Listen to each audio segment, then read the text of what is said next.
आप सभी का न्यूज़ बुक वर्ल्ड के फेसबुक पेज पर मैं एक बार फिर स्वागत करता हूं। आज हम चर्चा करेंगे एक विषय के ऊपर। वो विषय है कि महाकुंभ लगने जा रहा है और कुंभ में स्नान करने के लिए साधु संत जो है वो उमड़ रहे हैं। और ये कुंभ महाकुंभ है क्योंकि एक कुंभ का मेला लगता है 12 वर्ष के बाद, लेकिन इस बार 12 को 12 से मल्टीप्लाई करें तो 144 बनते हैं। यानी 144 वर्ष के बाद एक ऐसा संयोग बन रहा है, एक ऐसा दुर्लभ संयोग ये बन रहा है कि जिसमें कुछ ग्रह जो हैं इकट्ठे बैठ रहे हैं और इसके कारण इसे महाकुंभ यानी महापर्व का नाम दिया गया है। मैं आज हम जिस टॉपिक पे बात करेंगे महाकुंभ को लेकर, उस का सबसे बड़ा टॉपिक ये है कि इस महाकुंभ में जो है साधु संत काफ़ी ज़्यादा बड़ी संख्या में उमड़ रहे हैं और साधु संत इस कुंभ में स्नान करने के लिए आ रहे हैं। और साधु संतों के बीच में एक ऐसे साधु हैं जो सिर्फ कुंभ के मेले के दौरान ही दिखाई देते हैं और कुंभ के मेले के बाद वो कहाँ अदृश्य हो जाते हैं और उन्हें उनका कोई अता पता जो है वो नहीं लगता है। लेकिन उन साधु महात्माओं के बीच में कुछ महिलाएं भी हैं, महिलाएं भी साधु हैं, लेकिन जिन साधुओं की मैं बात कर रहा हूँ उन्हें नागा साधु बोला जाता है। और इसी नागा साधु के बीच में आती हैं महिलाएं नागा साधु। आखिरकार महिलाएं नागा साधु कौन होती हैं और क्या सच में वह बिना कपड़ों के रहती हैं? क्योंकि ज़्यादातर लोग ये जानते हैं कि जो नागा साधु होते हैं वो बिना कपड़ों के रहते हैं और वो ज़्यादातर जो अगर आप देखें तो महाकुंभ के दौरान वो आपको दिखाई देते हैं। क्या महिलाएं जो नागा साधु होती है क्या वह भी बिना कपड़ों के रहती हैं? ये भी एक मन में सवाल उठता है। तो उसी को लेकर मैं आपको ये बताऊं कि 13 जनवरी से प्रयाग में महाकुंभ जो है वो लग रहा है और महाकुंभ ये 144 वर्षों के बाद लग रहा है और इसे धार्मिक संगम भी कहा जा रहा है। और ये इसके लिए भव्य तैयारियां प्रयागराज में की जा रही हैं क्योंकि आज से ठीक 3 दिन के बाद यानी आज 10 तारीख है और 13 तारीख को महाकुंभ की शुरुआत हो जाएगी और 14 और तारीख को यानी मकर संक्रांति के पावन पर्व के दिन पहला महास्नान जिसे शाही स्नान कहा जाएगा वो मकर संक्रांति के दिन किया जाएगा। और इस पूरे अगर व्यवस्था को देखें तो 12 वर्ष में इसे कुंभ मेला में नागा साधु जो है वो पधारते हैं और अपनी एक अलौकिक उनकी एक दुनिया जो है वो अलग ही दुनिया होती है, अलग ही उनका जीवन है, अलग ही उनका रहन सहन है। और इन्हें अगर बात करें तो शिव भगवान जो है उनका उनकी सेना का नाम जो है वो दिया गया है क्योंकि भगवान शिव को कहा जाता है कि भगवान शिव जो है ज़्यादातर पहाड़ों पे रहते हैं, दूर दराज रहते हैं, उन्हें महाकाल के नाम से जाना जाता है और महाकाल की जो फौज है वो नागा साधु है। और इसी नागा साधु के ऊपर आज हम चर्चा कर रहे हैं, हम बात कर रहे हैं, तो हम आपको बता भी रहे हैं, हम आपको विस्तार से बताएंगे कि आखिरकार जो महिलाएं नागा साधु होती हैं उनके बारे में आज विस्तार से बातचीत में करूंगा और मैं आपको बताऊंगा भी।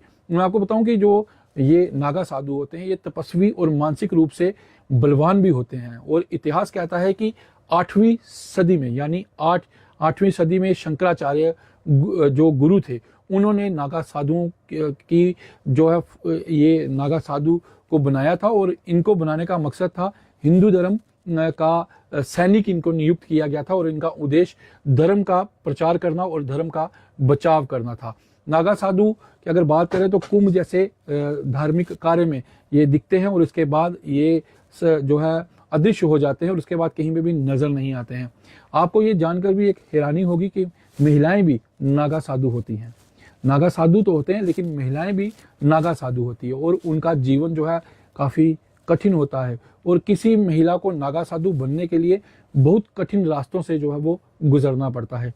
मैं आपको ये बताऊं कि महिला साधु जब एक महिलाएं जो है वो जब नागा साधु बनती हैं तो उनको वो कैसे बनती हैं?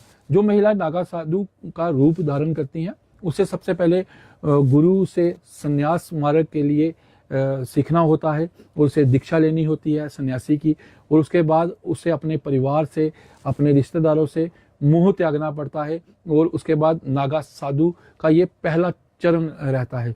और दूसरे चरण में महिला नागा साधु को किसी भी अखाड़े से, कोई जैसे अखाड़े हैं, जूना अखाड़ा है या मोहिनी अखाड़ा है, अलग अलग तरह के अखाड़े हैं, तो उन अखाड़ों में उसे जुड़ना पड़ता है। ये उसका दूसरा चरण होता है। और तीसरे चरण में निर्वाणी दीक्षा जो होता है, जो नागा की दीक्षा होती है, वो दीक्षा उसे लेनी पड़ती है किसी तपस्वी गुरु से, और नागा साधु की फिर उसे उपाधि जो है वो दी जाती है, और उसके बाद उसका पूरा जीवन धर्म को जो है वो समर्पित हो जाता है। ये नागा साधुओं की एक पहचान जो है वो अलग से बन जाती है।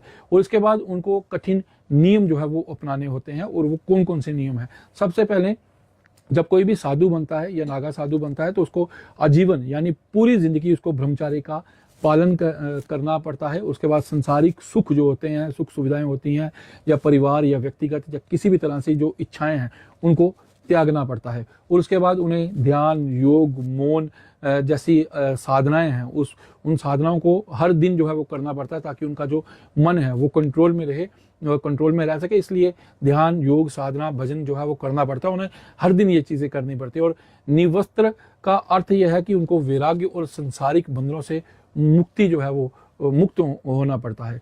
और सबसे बड़ी बात है कि आप साधुओं का एक अलग से वेशभूषा होती है। और साध्वी ब्रह्मगिरी एक लौकिक ऐसी महिला थी जिन्हें सार्वजनिक रूप से नग्न रहने का यानी नंगा रहने के लिए उन्हें एक आदेश जो है वो दिया गया था, और उन्हें ये इसके लिए कहा गया था। लेकिन सिर्फ वही एक महिला साधु थी जो नग्न रहती थी। उसके बाद किसी भी जो महिलाएं होती हैं या महिला साधु जब बनती है तो उसे नग्न रहने का कोई उद्देश्य जो है वो नहीं दिया जाता, और बल्कि वह कपड़े में रहती हैं। और उनका जो लिबास होता है वो एक ही कपड़ा होता है जिसमें सिर्फ एक गांठ लगी होती है, और वो सिला हुआ वस्त्र भी नहीं होता है।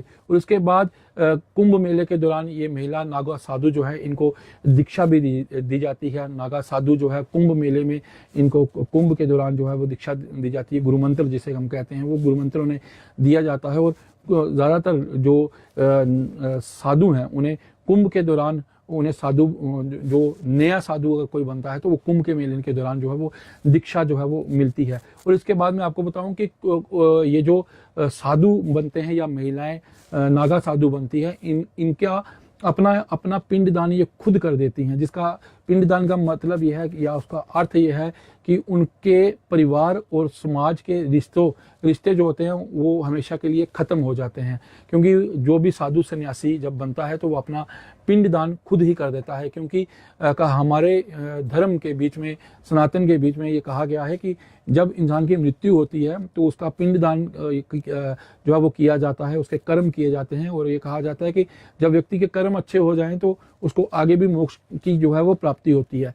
तो वो तो होता है एक गृहस्थ जीवन के लिए। लेकिन जब गृहस्थ जीवन को जो व्यक्ति छोड़ देता है या साधु या सन्यासी बन जाता है तो वो अपना पिंडदान खुद ही कर देता है, और उसके बाद से उसका कोई लेना देना जो है वो नहीं होता है संसार के कामों से। तो ये कुछ साधुओं की टिप्पणी है। कुछ जो महिलाएं साधु ये सन्यासी बनती हैं तो उनके लिए किस तरह से था, जितना कुछ मैं समझ पाया या जितना कुछ मैंने सुना या पढ़ा तो वो मैंने आपको बताया है। तो अगर कोई मेरे से त्रुटि हुई तो उसके लिए मैं अभी आपसे क्षमा भी चाहूँगा। लेकिन मैं आपसे ज़रूर कहूँगा कि अगर आपको इस कुंभ में स्नान करने का मौका मिले तो आप ज़रूर जाइएगा, क्योंकि कुंभ स्नान जो है 144 वर्ष के बाद जो है वो लग रहा है। और धार्मिक दृष्टि से देखा जाए तो ये एक महापर्व है, क्योंकि 144 वर्ष पहले हम नहीं थे और बाद में भी हम नहीं होंगे। तो ये मौका है कि 144 वर्षों के बाद ये जो कुंभ का स्नान का मौका मिल रहा है तो उसमें ज़्यादा से ज़्यादा लोग जो है वो जाएं और कुंभ का स्नान के महापर्व में ज़रूर डुबकी जो है त्रिवेणी संगम में लगाएं। हर हर महादेव।